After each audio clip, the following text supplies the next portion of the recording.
Assalamualaikum warahmatullahi wabarakatuh.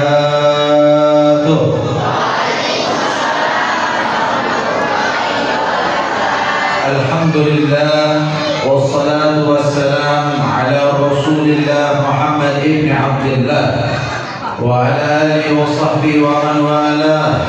La haula wa la quwwata illa billah.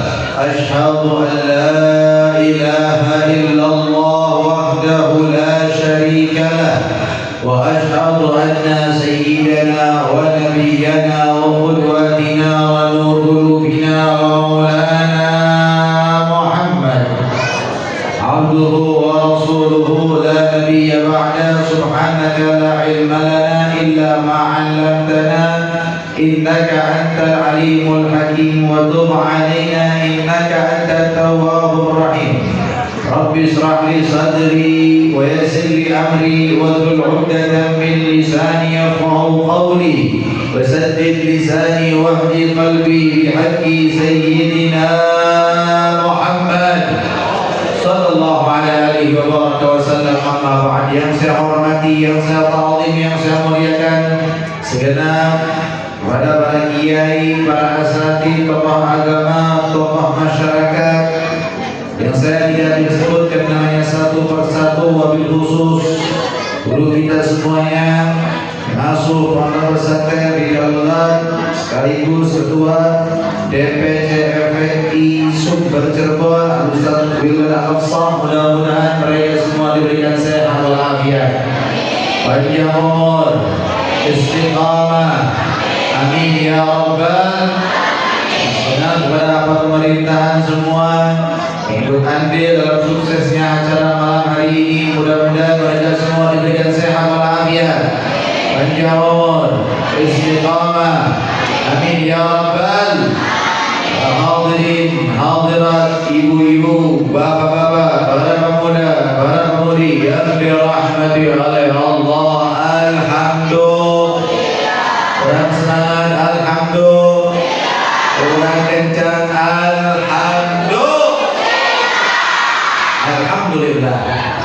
Segala puji bagi Allah Subhanahu wa taala, yang mana Allah Subhanahu wa taala masih memberikan kepada kita anugerah karunia-Nya, sehingga dengan anugerah karunia tersebut Allah Subhanahu wa taala masih melangkahkan kaki kita.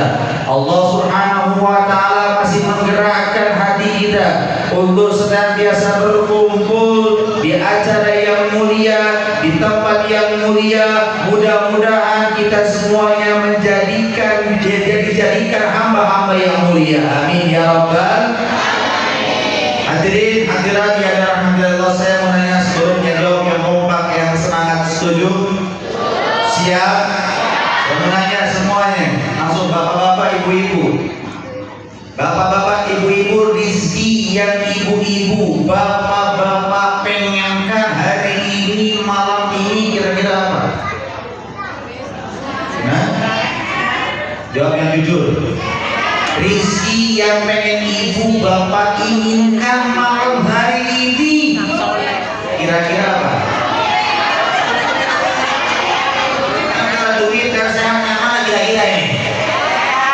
Duit atau sehat? Hah? Duit atau sehat? Dua-duanya. Tapi yang ngomong dua-duanya tetap butuh duit, betul nggak?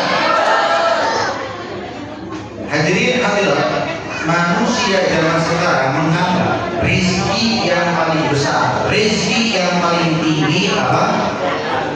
Duit. Yang ngomong sehat itu gara-gara ngomongnya di hadis ngomong sehat, tetap aja pulang ke rumah duit, betul? Manusia zaman sekarang menganggap rezeki yang paling tinggi, rezeki yang paling besar. Jawab yang kompak, jawab yang semangat apa? Duit, betul? Kenapa? Lihat aja, manusia zaman sekarang sibuk dari pagi sampai siang yang dicari, siang sampai sore yang dicari, sore sampai malam yang dicari, malam balik lagi ke pagi nyari, pusing mikirin, sakit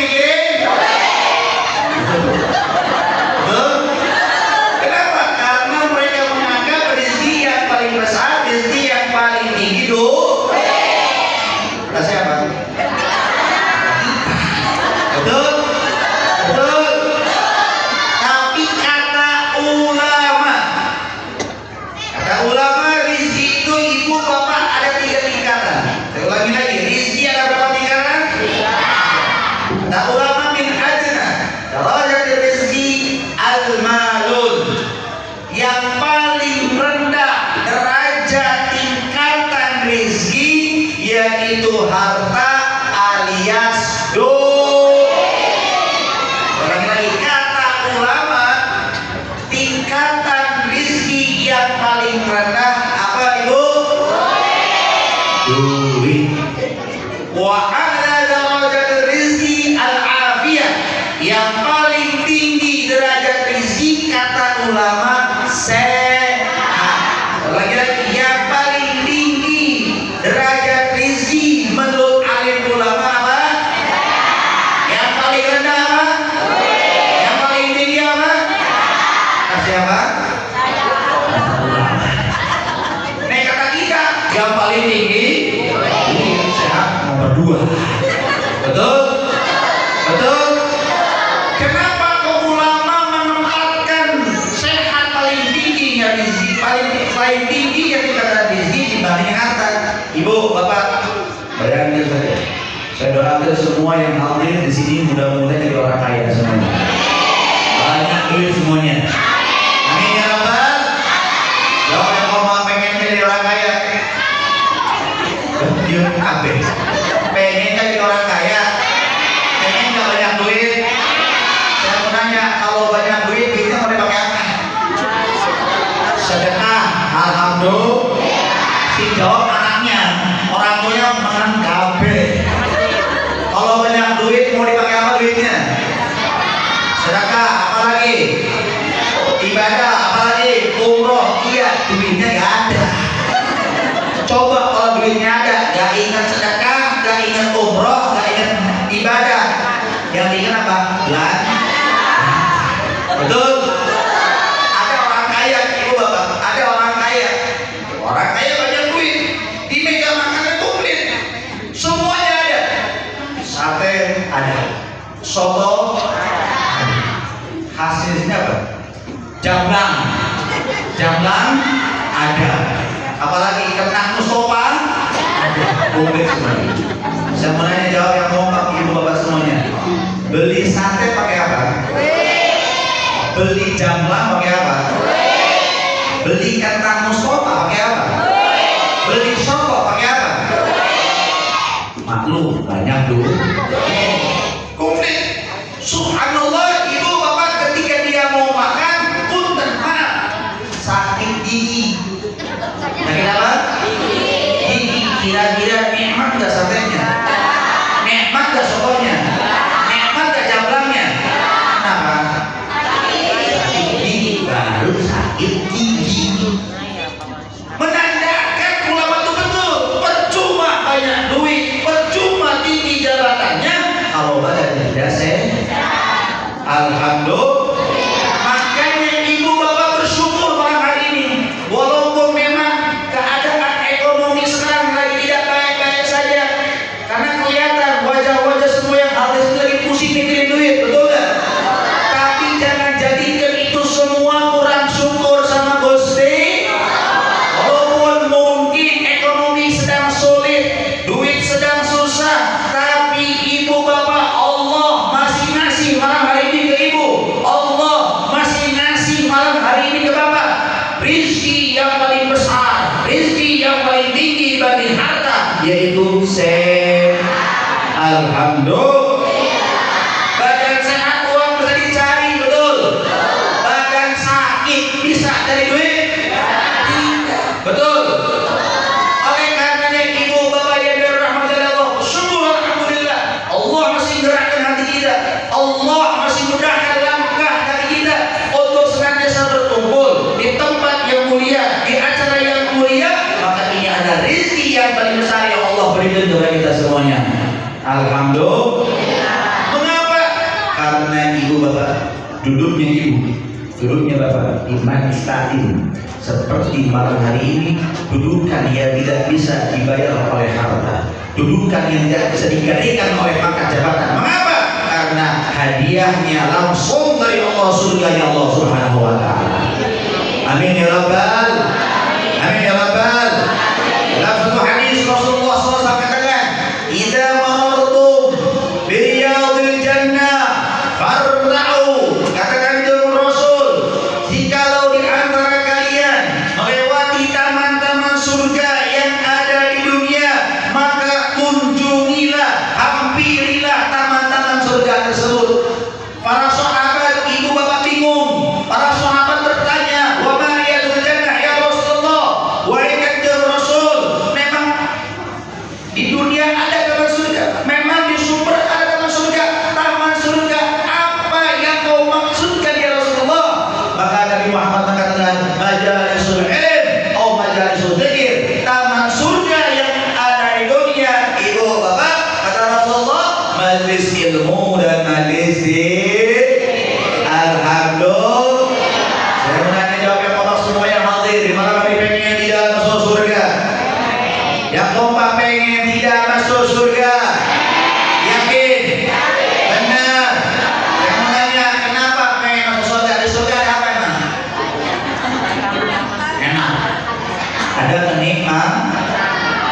surga itu identik dengan kenikmatan. Maka banyak orang minta surga supaya pengen dapat nikmat. Ibu, bapak, Rasulullah SAW katakan taman surga yang ada di dunia manis ilmu, taman surga yang ada di dunia manis zikir. Maka ibu bapak tidak sadar bahwasanya duduknya ibu di majelis ilmu, duduknya ibu di majelis taklim sama saja duduknya ibu bapak di taman-taman surga. Dikarenakan surga itu identik dengan kenikmatan, dan malam hari ini ibu bapak sedang duduk di taman surga. Maka saya mau nanya, duduk di taman surga di pengajian nikmat atau tidak? Tenang atau tidak? Bahagia atau tidak? Kenapa bahagianya? Karena ada berkatnya atau berkahnya? Karena dapat berkatnya atau berkahnya? Dua-duanya. Alhamdulillah.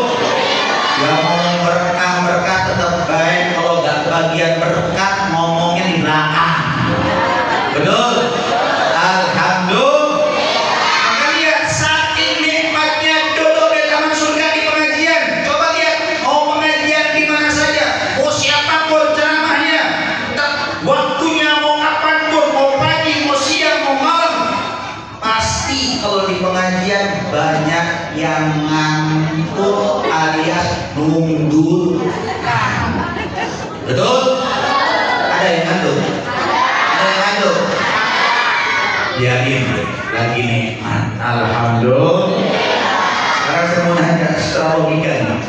Ibu, bapak, secara logika ya, kalau tidur itu enaknya di mana? Di rumah atau di pengajian?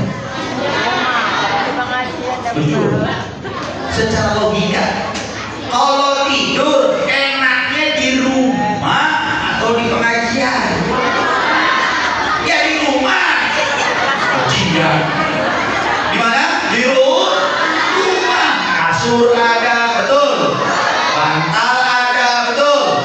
Kipas AC ada, betul. Tapi kenapa manusia itu lebih gampang ngantuknya di pengajian dibanding di rumah? Betul atau tidak? Kenapa?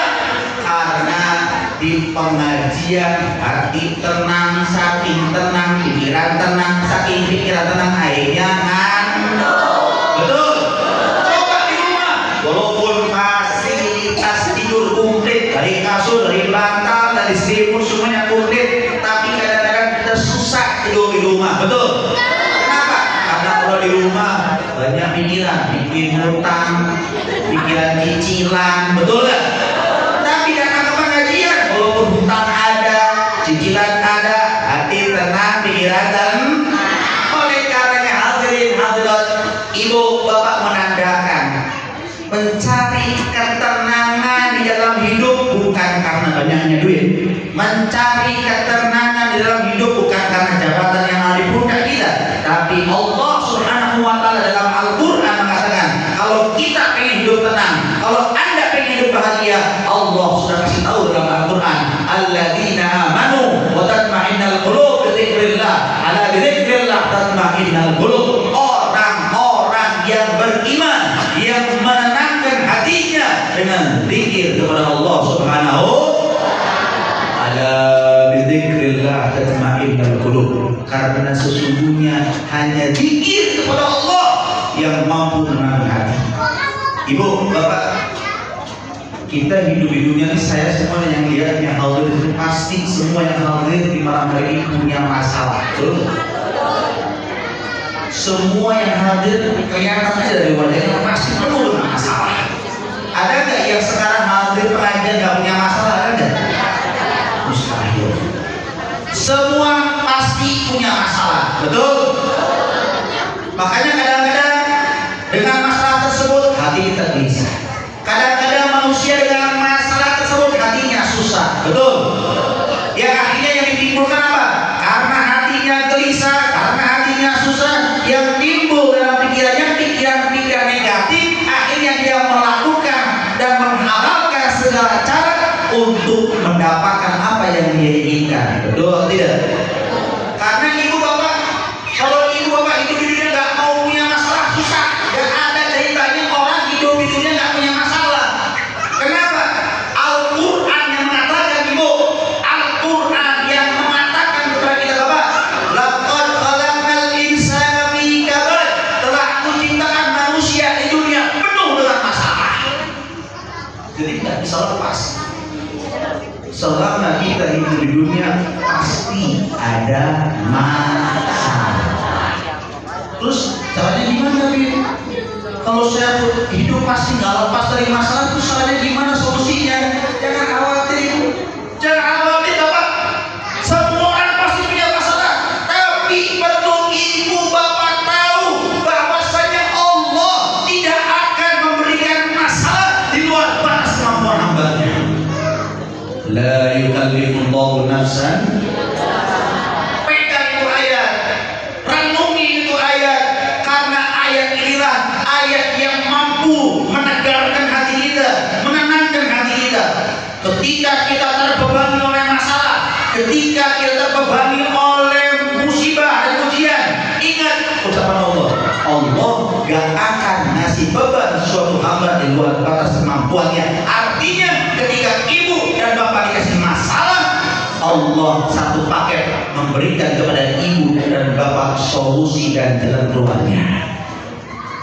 Cuman banyak manusia dikasih masalah mikirin masalahnya. Orang yang dikasih masalah oleh Allah mikirin masalahnya, akhirnya dia jadi hamba yang banyak ngeluh ke tetangga, ngeluh ke orang tuanya, ngeluh ke sana, ngeluh ke sini. Betul atau tidak? Tapi ada orang dikasih masalah sama Allah, mikirkan solusinya. Jika ada orang dikasih masalah, mikirkan solusinya, maka dia akan menjadi hamba yang tumbuh. Kenapa? Karena ujian, masalah yang Allah berikan adalah cara mendidik Allah untuk hamba-hambanya agar hamba tersebut hidup di dunia semakin kuat dan Allah akan memberikan kesuksesan kepadanya. Insya Allah. Kalau hidup banyak masalah, tenang hatinya. Kenapa? Ingat sama Allah. Dzikrullah. Ingat sama Allah. Karena ibu bapak, saya luruskan, banyak orang sana tuh andaikan saya kaya nih, kalau saya kayaknya nggak punya masalah nih, bohong, reketek. Tetap aja kalau duit banyak masalahnya tambah banyak. Betul. Buktinya banyak orang berduit miliaran, ATM-nya triliunan, tetap banyak masalah. Karena manusia kan prediktor, tidak bisa terhindar dari masalah. Yang mampu menenangkan hati cuma satu, zikir kepada Allah. Zikir apa yang bisa menenangkan hati? Zikir apa yang bisa membahagiakan hati? Pertama, zikir yang bisa menenangkan hati yaitu sholat. Apa? Sholat emang zikir. Betul. Al-Quran yang mengatakan wa aqimus sholata lidzikri, dirikan sholat lidzikri, untuk ingat kepada aku. Allah mengatakan sholat itu zikir, dan Allah pun mengatakan zikir itu menenangkan hati. Berarti jika ibu bapak menjaga sholatnya, insya Allah Allah pun akan menjaga hati kita semuanya. Insya makanya hadirin hadirat, dalam surat Al-Mulk Allah dah kasih tahu ke ibu ke bapak semuanya. Ibu bapak, saya mau nanya, suka baca surat Al-Mulk? Suka? Gimana coba bunyinya? Kalau alladzi biyadihil mulku wa huwa ala kulli syai'in alladzi khalaqal mauta wal liyabluwakum ayyukum ahsanu. Alladzi khalaqal mauta, dialah Allah yang menciptakan mati, wal hayata, dialah Allah yang menciptakan hidup. Apa fungsinya ibu bapak? Allah ciptakan ibu bapak di dunia, ada hidup, ada mati. Apa fungsinya? Liyabluwakum, untuk berlomba-lomba.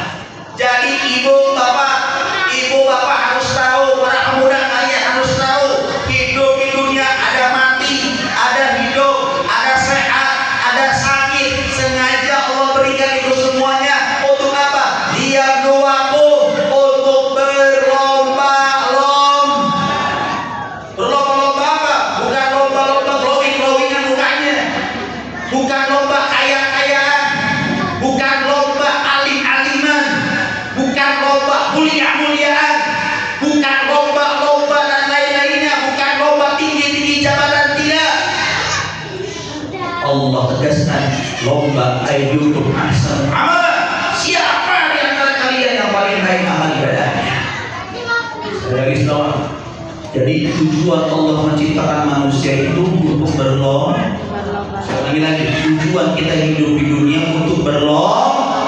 Sebenarnya normalnya orang kalau ikut lomba pengen menang, pengen kalah. Pengen menang, pengen kalah. Kalau ada orang ikut lomba pengen kalah, normal atau tidak? Normal atau tidak? Ibu bapak sudah ditegaskan hidup di dunia sedang lomba.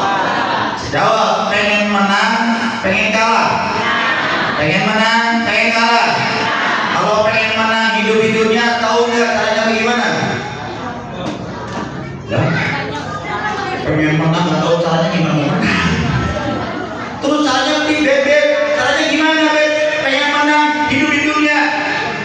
Ibu, bapak, kunci kemenangan hidup di dunia sebenarnya udah nggak asing di telinga ibu dan bapak.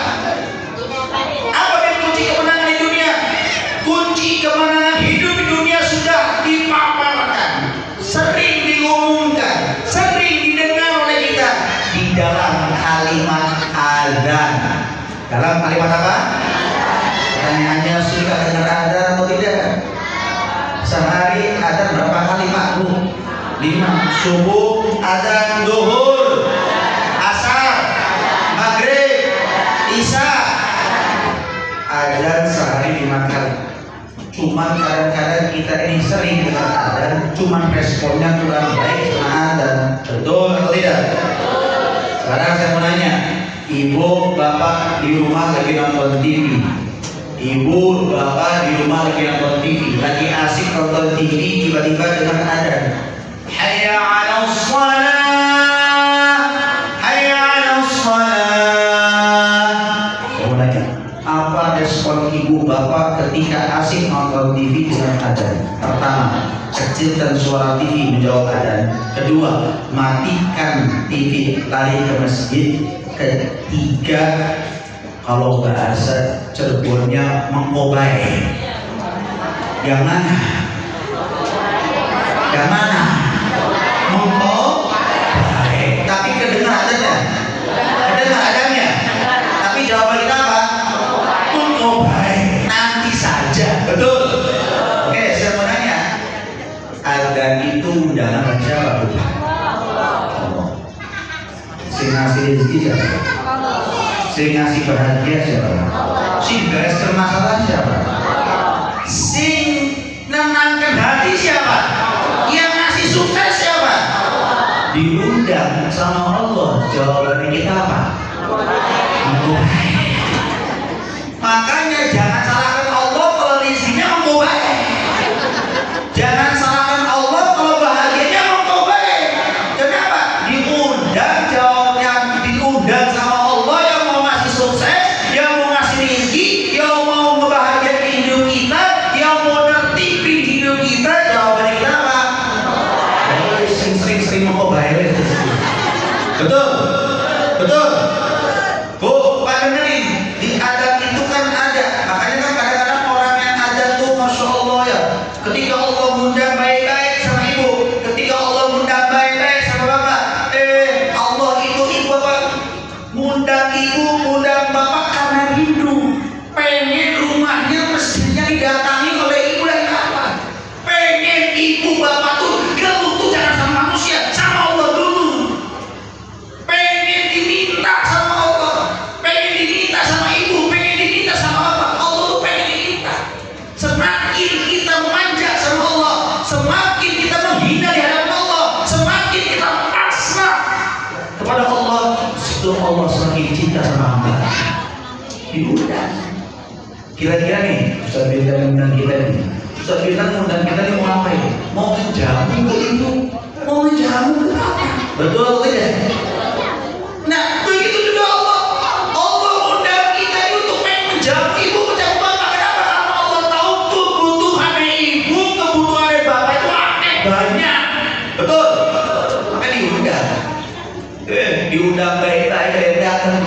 Dilihat lagi pada tidak eling, lagi pada tidak ingat sama Gusti.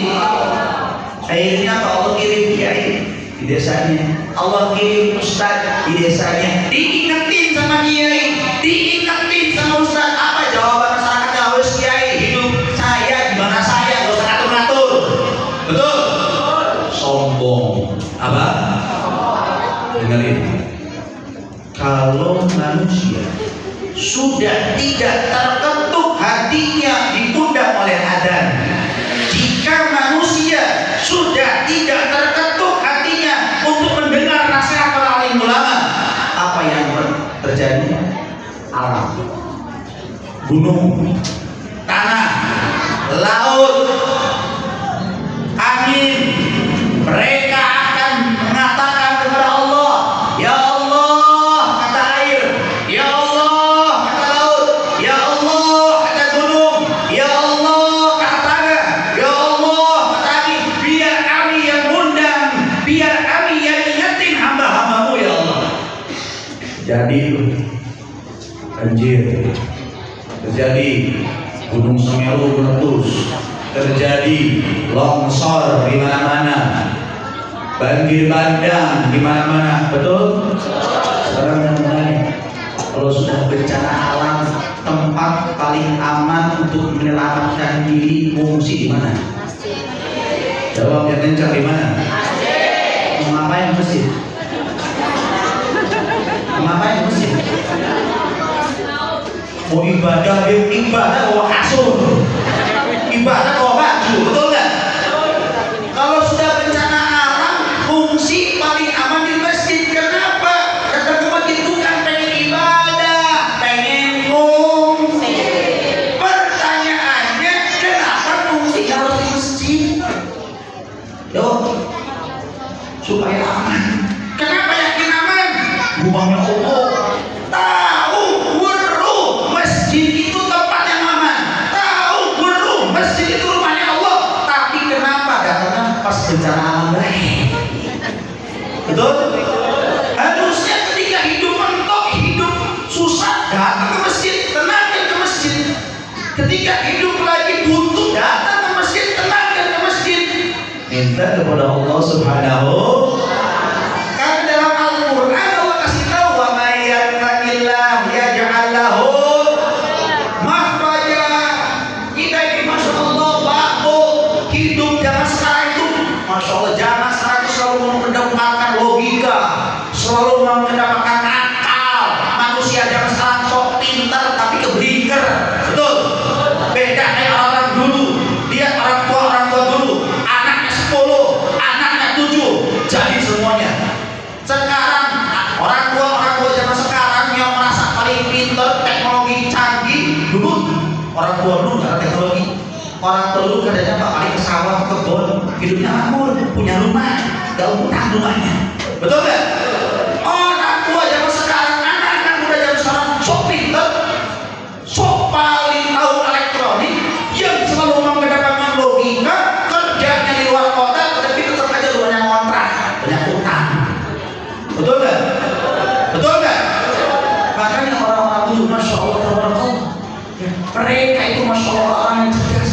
Mereka selalu meyakinkan apa yang mereka lakukan semua sudah ditakdir oleh Allah. Makanya Allah kasih tahu, wa may yattaqillah, siapa orang sing takwa sama Allah, siapa orang sing takwa sama Gusti apa? Ya ja'allahu makhraja. Allah akan berikan jalan keluar dari setiap masalahnya. Bu, Pak, saya mau nanya, ayat ini Allah masih tahu takwa dulu atau jalan keluar dulu? Takwa dulu atau jalan keluar dulu? Takwa dulu, baru jalan keluar. Tapi zaman sekarang kayaknya apa? Jalan keluar dulu, baru takwa. Terbalik, betul atau tidak? Ayat Quran nggak bisa dibalik. Allah ngomong takwa dulu. Kamu kalau pengen solusi, takwa. Kamu kalau pengen hidup pernah, takwa. Kamu hidup kalau pengen bahagia, takwa. Kalau sudah takwa, apa yang terjadi? Ya ja'al lahu makhraja. Allah akan berikan jalan keluar dari setiap problem kita. Bukan hanya itu, wa yarzuquhu min haitsu la yahtasib, dan Allah akan berikan rezeki dari jalan yang tak terduga. Pegang ini rumus ini. Ini rumus ayat 9. Wa may yattaqillaha yaj'al lahu makhraja wa yarzuquhu min haitsu. Takwa itu syarat. Jalan keluar janjinya Allah. Rezeki tak diduga-duga adalah hadiah dari Allah. Artinya siapa orang yang memenuhi syaratnya takwa, Allah akan penuhi janjinya, solusi dalam hidupnya. Bukan hanya itu, Allah akan berikan bonus rezeki yang tak diduga. Jadi kalau hidup pengen pernah, pengen bahagia, semua udah ada dalam Al-Quran. Kenapa kita malas baca Al-Quran dan menghayati Al-Quran? Makanya jangan sangat hati-hati. Zaman sekarang itu dia dilihat yang di-scroll bukan Quran, tapi TikTok terus di-scrollnya. Betul? Dikit-dikit TikTok belajar, di TikTok belajar, di YouTube. Betul tidak? Makanya hidupnya tersesat. Berarti gak boleh belajar di YouTube, gak boleh belajar di TikTok, boleh. Tapi cuma dijadikan rujukan saja. Tetap kita harus ada guru yang mengarahkan kita untuk hidup yang lebih baik, untuk menerangkan, menafsirkan ayat-ayat Al-Quran dan hadis-hadis dari baginda Nabi besar Muhammad sallallahu alaihi Muhammad. Itu baik dirahmati Allah. Oleh karenanya masya Allah, bayangkan dalam adab itu ada kalimat hayya 'alal falah, hayya 'alal falah. Apa artinya hayya 'alal falah? Mari menuju ke mana? Kita hidup di dunia sedang berlomba. Normalnya orang lomba pengen dikasih tahu semua ayat ada hayya 'alal falah. Mari meraih kemenangan. Jadi kalau pengen hidup menang di dunia kemana? Kemana? Ke masjid. Kemana? Ke masjid. Ngapain? Sholat, bukan fungsi. Jadi orang yang datang ke masjid menunaikan sholat, maka dia adalah orang yang akan menang dan dia adalah orang yang normal. Tapi kalau ada orang pengen menang, hidup di dunia tahu lagi lomba tapi pengen kalah, itu orang-orang yang tahu hidup di dunia, tahu kunci kemenangan tapi gak mau sholat. Itu contoh orang yang hidup di dunia lomba pengen kalah, normal atau tidak? Wadiyahubillahimin. Satu, kunci kebahagiaan, ketenangan hidup pertama, jaga sholat. Ya singkat. Yang kedua, hidup kalau pengen bahagia, hidup kalau pengen tenang. Dua, dekatkan hati kita, dekatkan raga kita dengan para alim ulama. Kenapa? Karena Allah dalam Al-Quran katakan fas'alu ahla dzikri in kuntum la ta'lamun. Tanya kamu ke ahli zikir. Siapa ahli zikir? Para alim. Allah mengatakan zikir, ahli zikir adalah para alim ulama. Dan Allah pun mengatakan zikir itu menenangkan hati. Berarti jika ibu bapak dekat dengan alim ulama, insya Allah hidupnya akan bahagia, hidupnya akan tenang, insya Allah. Hati, ulama sekarang banyak. Ulama yang mana yang harus kami dekatkan? Ulama mana yang harus kami ikuti? Ulama yang sesuai fungsinya. Apa fungsi ulama? Fungsinya ulama mendekatkan umat kepada Allah dan Rasulnya. Betul. Fungsinya ulama mengajarkan, mengarahkan umat dekat Allah, dekat kanjeng Nabi. Fungsinya ulama persatukan umat, bukan memecah belah umat. Itu fungsinya ulama. Ulama yang benar itu ulama yang ngajak kita kenal Allah. Ulama yang benar itu ulama yang ngajak kita kenal kanjeng Nabi. Bukan ulama yang mengenalkan dirinya, bukan ulama yang pengen banyak pengikutnya. Tapi ulama yang benar, ulama yang mengarahkan umatnya kepada Allah, ulama yang mengarahkan umatnya kepada Nabi Muhammad, dan ulama yang selalu mengajarkan persatuan, ulama yang merangkul, bukan yang memukul. Insya hati-hati kalau judulnya Maulid Nabi, isi ceramahnya mencaci, isi ceramahnya menghina, isi ceramahnya mengadu domba. Itu bukan ulama. Judulnya ulama, tapi ulama tok. Ulama tok. Tahu ulama tok? Itu tuh. Bukannya akhirnya orang yang hadir majlis bukannya dia kenal Allah, orang yang hadir majlis bukannya dia belajar sholat, tapi yang hadir majlis akhirnya apa? Benci. Hatinya dipenuhi kebencian, hatinya dipenuhi kedengkian. Betul atau tidak? Tugasnya majlis itu apa sih? Menenangkan hati. Hadir majlis taklim sama alim ulama itu apa? Menenangkan hati. Loh, orang hadir di majlis taklim, loh kok malah hatinya bukan tenang, hatinya bukan tambah kesana Allah, malah penuh dengan kebencian, penuh dengan kedengkian. Waliyahubbillahimin. Yuk, yang bicara cari ulama yang ini. Alhamdulillah, alhamdulillah, masya Allah. Jelas, dakwahnya jelas, tegas. Cari ulama sih tegas, tapi yang lurus benar. Kenapa? Karena ulama itu tidak bisa diatur oleh uang, ulama tidak bisa diatur oleh jabatan. Ulama yang atur cuma Allah dan Nabi besar Muhammad Sallallahu Alaihi Wasallam. Salat Nabi Muhammad. Nabi Muhammad. Maksudnya ibu bapak ini, jangan cuma ibu bapak doang yang hadir majlis, jangan cuma ibu bapak doang yang dengar alim ulama, tapi ajak juga anak-anak ibu, ajak juga anak-anak bapak dekat dengan alim ulama. Ingat sekarang banyak banget nih, saya tegaskan di sini, zaman sekarang Islam mau dibelah-belah, zaman sekarang Islam di Indonesia mau dipetak-petak. Cukup ibu bapak negeri-negeri Arab yang hancur, jangan sampai Islam kita di Indonesia hancur. Betul? Setuju? Setuju? Insya. Ingat, Rasulullah 1400 tahun yang lalu sudah memprediksi, dabba ilaikum da'al umam qablikum al-hasud wal baghdha. Bayangkan 1400 tahun yang lalu Rasulullah udah ngasih alarm, notification bagi umat-umatnya. Apa kata Rasulullah? Dabba ilaikum, akan datang kepada kalian da'al umam qablikum, penyakit umat-umat terdahulu. Yang mana umat-umat terdahulu gara-gara penyakit ini dibinasakan oleh Allah Subhanahu wa taala. Umat Nabi Nuh dibinasakan gara-gara penyakit ini. Umat Nabi Musa dibinasakan oleh Allah gara-gara penyakit ini. Umat Nabi Lut dibinasakan oleh Allah gara-gara penyakit ini. Penyakit apa? Bukan corona, bukan. Al-hasud wal baghdha. Iri, benci. Penyakit apa? Jawab si kompak. Penyakit apa? Iri dan benci. Rasulullah kasih tahu efeknya. Kanjeng Rasul kasih tahu efek dari penyakit iri dan benci apa? Halaqah. Iri benci ini mampu memotong. Potong apa nih? La aqul tahlu syarq Rasulullah. Bukan aku mengatakan memotong rambut, walakin tahluddin. Iri bencinya lah memotong agama. Betul?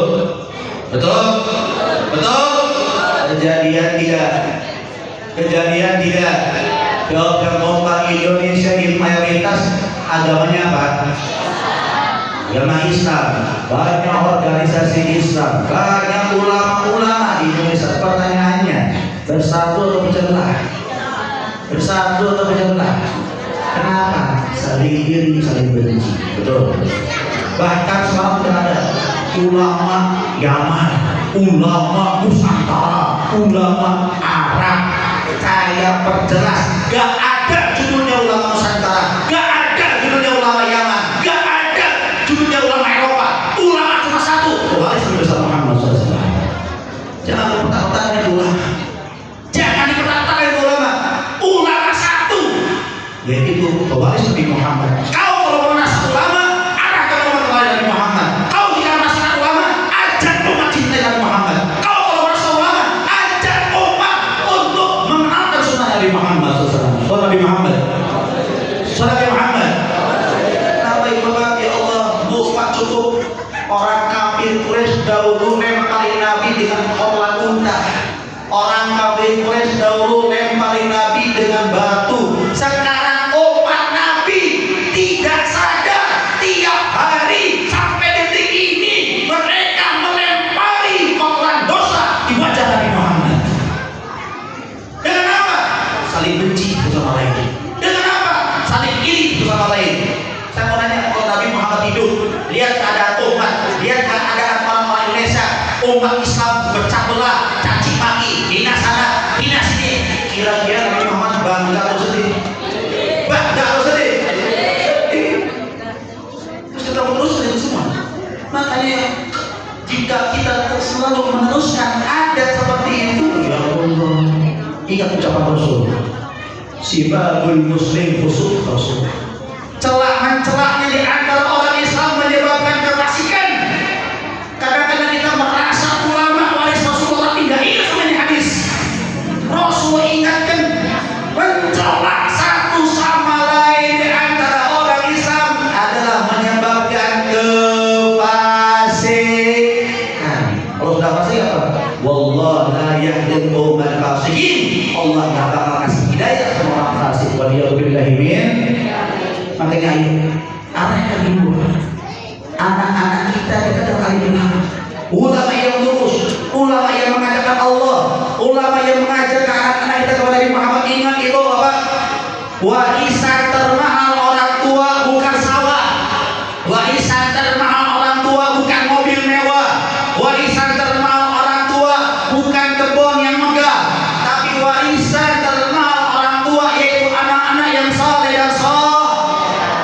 Sekarang saya mau nanya, jawab yang mau Pak semuanya. Yang hadir malam hari yakin gak bakal mati? Yakin gak bakal mati? Benar? Pasti? Jawab si kompak, benar? Pasti? Sudah siap belum? Ngomong belum, saya mau nanya. Kira-kira Pak tahu tadi kapan? Kok bisa ngomong belum gimana? Hah? Belum siap, ya hadir. Emang mata Israel nunggu kita siap itu? Enggak. Kan Nabi waktu sehat aja umur. Iya, tahu sehat aja umur, tapi sehat gak menjamin panjang umur. Betul? Kadang-kadang yang di rumah sakit di Lumbon, yang selangnya di mana-mana, sampai sekarang Masya Allah masih nafas walaupun gak nyaman. Tapi kadang-kadang orang lagi main badminton sehat, jelek mati. Betul nggak?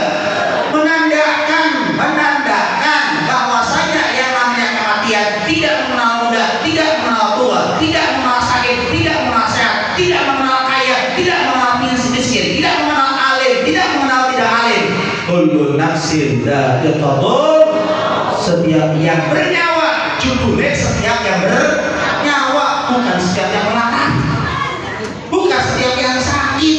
Kullu nafsin, setiap yang bernyawa pasti akan mati. Ibu bapak saya singkat, semua yakin bakal mati. Ketika ibu bapak mati, ya, warisan termahal ibu bapak bukan rumah mewah. Oke, ibu bapak ngasih meninggal dunia, meninggalkan ke anak-anaknya sawah, meninggal dunia mewariskan ke anak-anaknya mobil, meninggal dunia mewariskan ke anak-anaknya rumah. Saya mau nanya tuh, rumah, sawah, mobil yang ditinggalkan oleh orang tua dan sekarang meninggal dunia untuk anak-anaknya bisa dijual tidak oleh anak-anaknya? Bisa tidak? Tinggalkan sawah, sawahnya bisa dijual nggak oleh anaknya? Tinggalkan mobil, mobilnya bisa dijual nggak oleh anaknya? Terus saya mau nanya, ibu bapak meninggal dunia tinggalkan anak, tinggalkan apa? Anaknya bisa dijual atau tidak? Tidak bisa. Artinya apa ibu bapak? Jika ibu bapak meninggal dunia, meninggalkan anak-anaknya nggak bisa ngaji, anaknya nggak bisa sholat, anaknya jauh dari alim ulama, anaknya setiap hari maksiat, maka selama anak ibu bapak hidup di dunia tidak sholat, tiap hari maksiat, jauh dari ulama, tidak bisa ngaji, maka dosa anak ibu, dosa anak bapak akan terus ngalir ke keluarga orang tuanya sampai hari kiamat. Walaupun bapaknya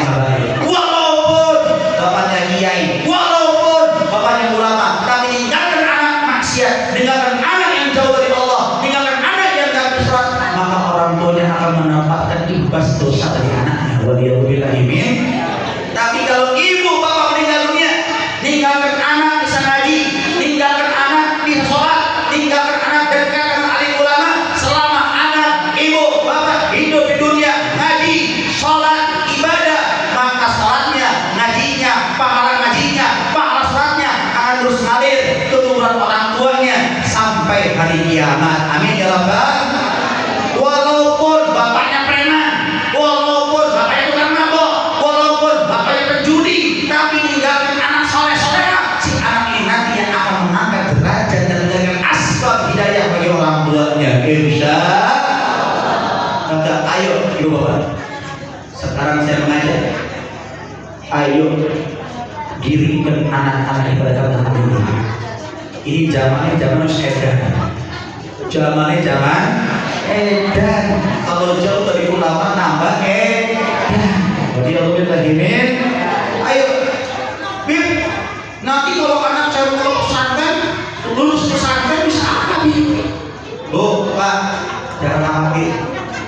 Minimalnya anak ibu bapak keluar pesantren bisa mimpin tahlil untuk orang tuanya, bisa kaji, itu minimalnya. Belum tentu orang sekarang sarjana S1, S2 langsung dapat pekerjaan. Buktinya banyak nganggur, betul nggak? Betul nggak? Makanya masya Allah, hadir, jangan khawatir. Pondok pesantren bukan hanya tempat mencetak kiai, pondok pesantren bukan hanya tempat mencetak ulama, tapi pondok pesantren tempat mencetak generasi bangsa yang taat kepada agama. Insya ketika anak kita sudah pesantrenkan, sudah punya bekal iman, sudah punya bekal takwa, silahkan. Mau dikuliahkan sarjana S1, silahkan. Mau dari insinyur, silahkan. Mau dari TNI, silahkan. Nanti dia akan tumbuh dari TNI yang bisa sholat. Dia akan jadi dokter yang bisa sholat. Dia akan jadi insinyur yang hafal Al-Quran, yang akan bangga dengan orang tuanya di dunia dengan karirnya, di akhirat dengan amal solehnya. Insya. Maka ibu bapak silakan.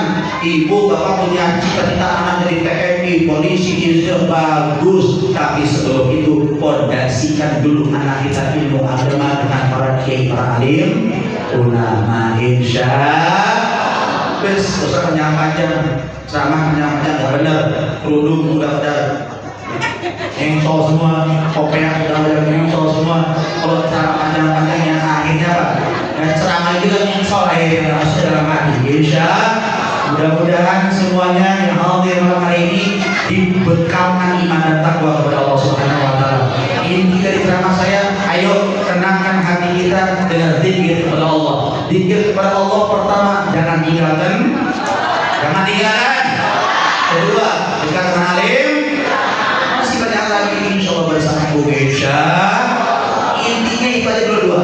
Zaman sekarang wis ojo neko-neko, dekati ulama, jaga sholat, perbanyak sholat. Terus insya Allah bahagia dunia akhirat. Jangan sering ngaji di TikTok, jangan sering ngaji di YouTube. Silakan ngaji di YouTube, silakan ngaji di TikTok, tapi tetap kita harus punya guru yang bisa memimpin kita langsung. Insya mudah-mudahan kita semuanya diberkahi oleh Allah Subhanahu Wa Taala. Mudah-mudahan negara kita menjadi negara yang makmur, kabupaten kita di kawasan yang makmur, dijauhkan dari bala, dijauhkan dari bencana. Amin ya rabbal alamin. Mari saya mau mengajak semuanya ibu bapak. Rasulullah SAW itu pernah didatangi oleh seorang. Ada orang datang kepada Rasulullah, saya pengen kaya ya Rasulullah. Dijawab oleh Nabi Muhammad, istighfar. Datang lagi sahabat, minta Rasulullah, ya Rasulullah, saya bertahun-tahun nikah ya Rasulullah belum punya keturunan. Saya pengen punya keturunan ya Rasulullah. Rasulullah jawab, istighfar. Datang lagi ada Rasulullah, ya Rasulullah, saya punya sawah, saya punya kebun, gersang tidak subur. Saya pengen punya kebun subur. Saya pengen kebun saya ada sungai yang mengalir. Apa jawab Nabi Muhammad? Tiga masalah satu solusi. Tiga masalah satu, semuanya istighfar. Faqul astaghfiru rabbakum innahu kana ghaffara yursil sama alaikum wa yumdidkum bi amwalin wa banin wa yaj'al lakum jannatin wa yaj'al lakum semua istighfar. Kata Allah, faqul astaghfiru rabbakum, istighfar kalian semua kepada Tuhanmu. Innahu kana ghaffara, sesungguhnya Allah Maha Pengampun. Apa hasilnya kalau kita istighfar? Yursil sama alaikum bidrara, Allah akan berikan keberkahan dari langit, wa yumdidkum, dan Allah akan berikan kepada kalian amwal, harta yang banyak, wal banin, keturunan yang banyak, wa yaj'al lakum jannatin wa yaj'al lakum anhar,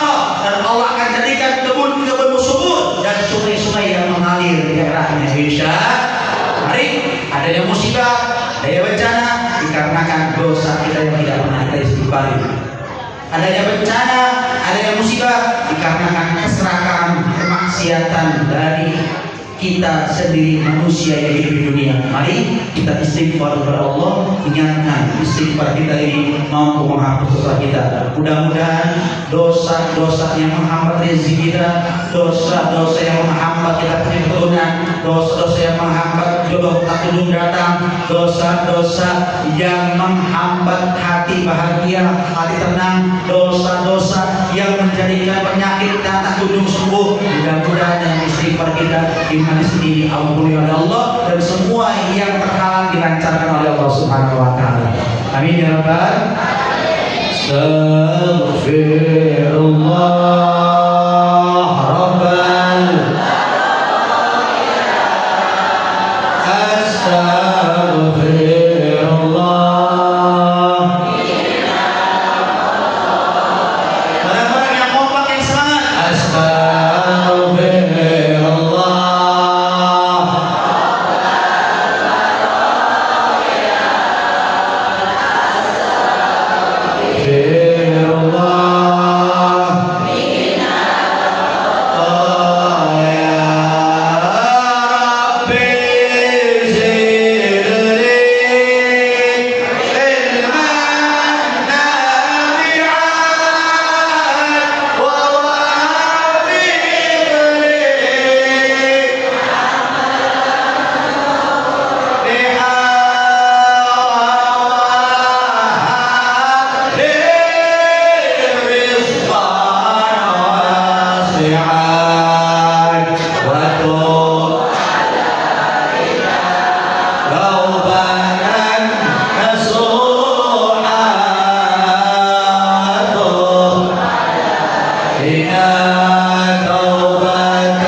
Mohon maaf atas kesalahannya Bapak. Assalamualaikum warahmatullahi wabarakatuh.